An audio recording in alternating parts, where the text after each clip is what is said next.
Okay, so I just wanted to go through a few practice questions just to make sure you guys are understanding and kind of the working that is expected for them, and some of these different styles of questions, how to work them out as well, because some of them are just not as straightforward as using a formula. So one thing that would be good to do is to have a go of these questions yourself. So pause the video now and have a go of the questions, and then we'll go through them. So grab some paper, pause the video, and have a go at these questions. So here's a question. A good model for the number of passengers heading into the city on a train each day has been created. When the train's at the first station, there's 205, then there's 245, and then there's 285. What type of sequence is this? So the important thing to remember here is we need to look at what's happening between each term to start off with.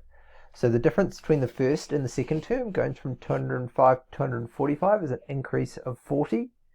And then from 245 up to 285 is also 40. So we have a constant increase.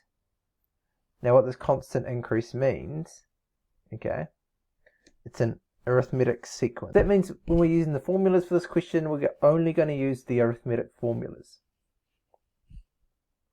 So let's have a look at our first kind of calculation quick question. Using a formula, what number of passengers will be on the train when at the 9th station?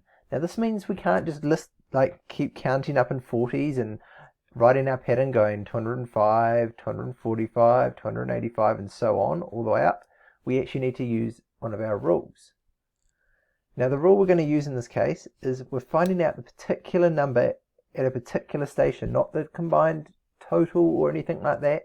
So we're going to be using the term rule for the arithmetic sequence. That's this one here. Our next step is to put the numbers we know in. So our first term is where we start off. It's 205. So that's our A, is 205. What is our difference each time? Well, we're increasing by 40. So our D is 40. And what's our term? Well, our term is the 9th term, so that is 9. So we put all those numbers into our equation, and then we can just calculate them, and you come out with 525 people. Now it's always important to write it in context in a sentence. So for instance, if I had got a decimal for this question here, it makes sense to round it appropriately for people, because you don't really have part of a person when we're asking for a particular number of people. So there are 525 people at the 9th station. Now when the train arrives in the city, there are 725 passengers. What number station is this? So we already know the number of people. So we're not going to be using the term or the sum rule as we normally do. But we're still talking about one particular station here. We're talking about the city station. So we're still going to be using the term rule. Let's put in all the information we know. We know our TN, because we've been given that, 725. And the other numbers are the same as the last one, 205 and 40. The only thing we don't know is that N.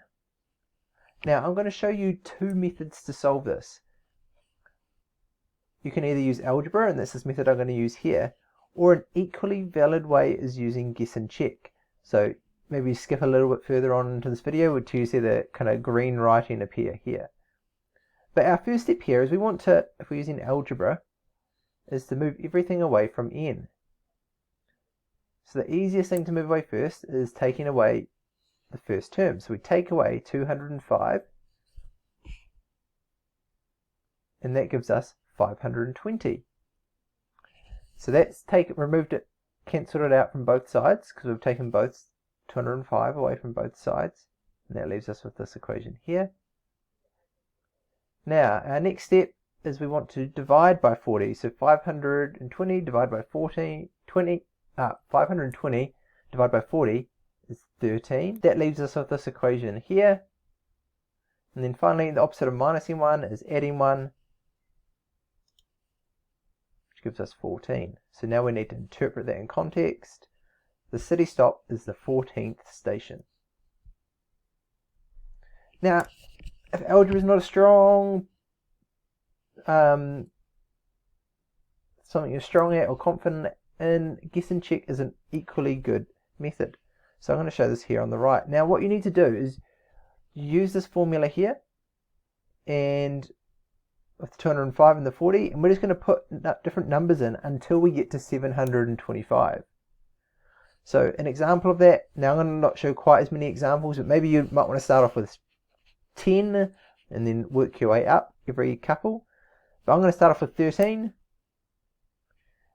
So I put 13 into my equation here, and that comes out with 685. Oh, not close.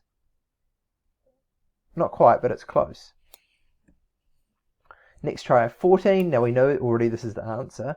So this comes out with 725. And then we do one more and to show, and that comes out 765. So when you are guessing and checking using this method here, you need to show one above and one below the answer. Okay, so you need one above and one below.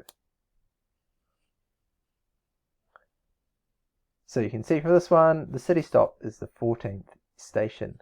Both come out with the same answer. So you guess and check, you just put random numbers in. You need to show that you're doing them on your paper, but particularly in your answer, you need to show one above and one below for guess and check to prove that is the particular answer.